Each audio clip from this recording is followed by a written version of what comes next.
by gripping the scruff of the dog's neck. Okay, what we've got here is an extremely animated Springer Spaniel. He's about a year old, and he's overdue for this lesson. So we're going to just slip him into the collar.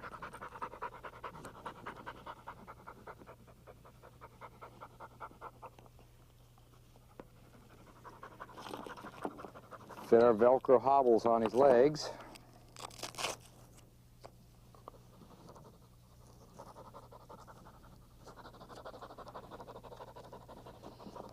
His name's Buster.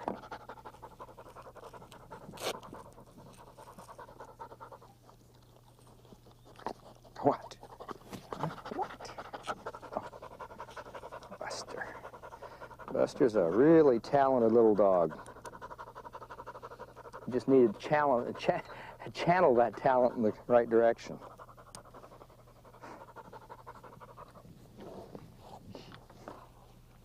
And Buster's already been up on the table and familiarized with it, but now he's got to get used to being tied up to the post, and we'll give him a hold lesson here using this technique with a gloved hand.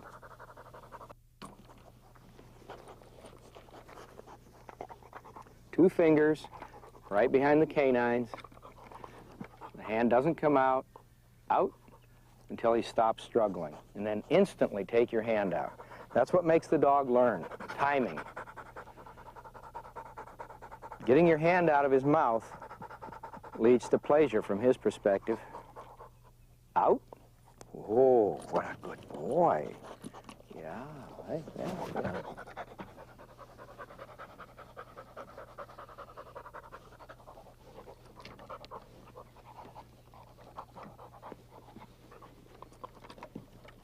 Good boy. Good.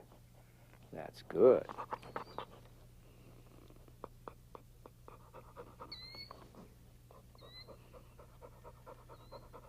My thumb has relaxed out from underneath his lower jaw. He's still holding. Out. And he takes his hand off of my, takes his mouth off of my hand when I give him the command out.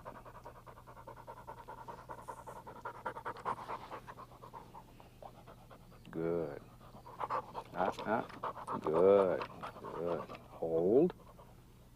Hold. No, that won't work. No. No. Good. No. Hold. Good. Hold. Out. That's a good boy. Oh, yeah. See, rigging them up this way on the table is so beneficial because I can communicate to the dog, hey, you're my buddy. If he wasn't rigged up this way, I'd be struggling with him, trying to keep him in place so I could give him this lesson. And body language would communicate to the dog that I was fighting him, trying to hurt him. It's really counterproductive not to have the dog rigged up like this.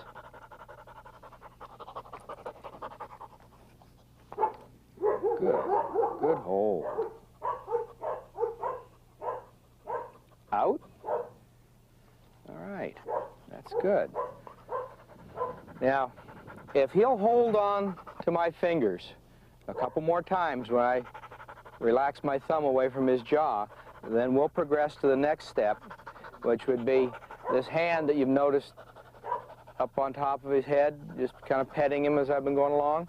Well, now, if he starts to chew my hand after he's held it for a while without chewing, then I'm going to grab the scruff of his neck like that.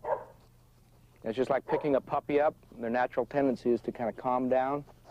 So we'll try that technique with him if we can get that far in this lesson.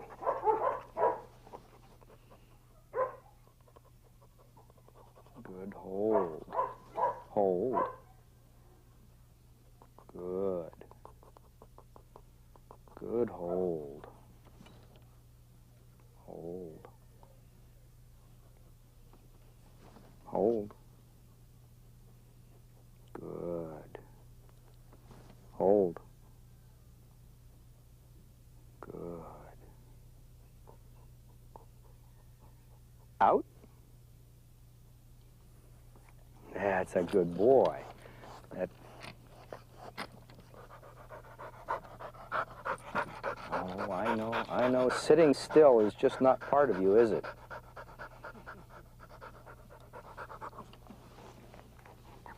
Oh, yeah. Good hold. Yes. Good hold.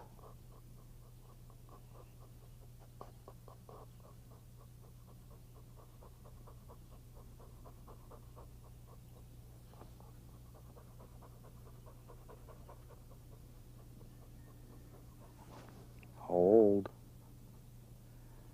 That technique provides the precise timing we need to make it easy for the dog to learn. Hold, because our left hand's right up there in place.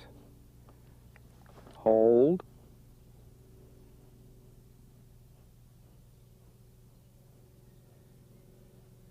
Out. Good boy. And that's what I would like to see in any lesson, ideally. The dog made good progress, showed understanding. I'll put him up right there. Jim will now explain the use of various objects to teach the dog to hold. He will also show some techniques you can use to make your training go smoother. Well, this is Nell's third lesson. She's had an introductory to the hold using the gloved hand, and she's been introduced to some of these objects. Now we have an array of objects here.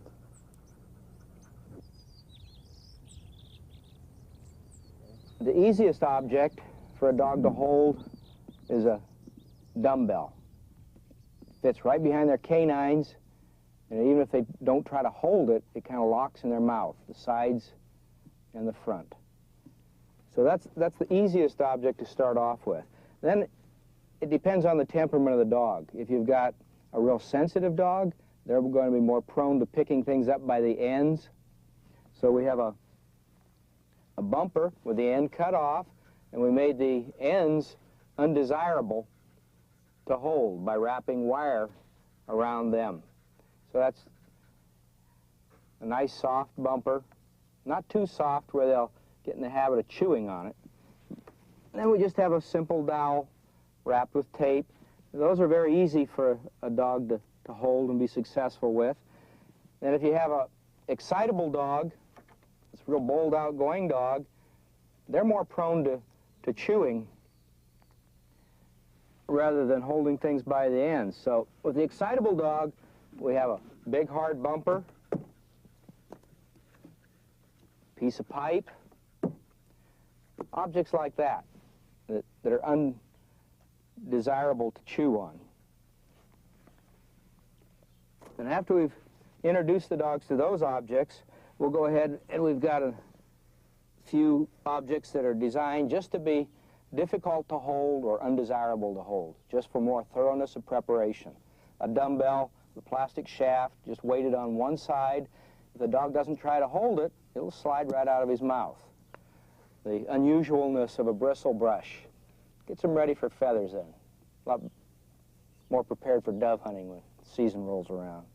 And dogs, they really don't like this. It gets their teeth in this little piece of hose with wire wrapped around it. When they'll hold that and accept that, then they're much more prepared to go to the frozen birds. So we just keep some frozen pigeons around. But first we'll go through these other objects before we get to the birds. A couple of the techniques I use to give the dog some success in holding that in their mouth while they're still struggling is I'll use an index finger and thumb on either side of the lower jaw until the dog settles and accepts holding that dumbbell. And then when I start to take my right hand away, I'll use the little finger on my left hand and come up underneath the jaw like that. That gives the dog a comparison, that she'll hold it in there, and that leads to success. Otherwise, the dog just keeps dropping it over and over. But those are little techniques that help you get through this training. Out.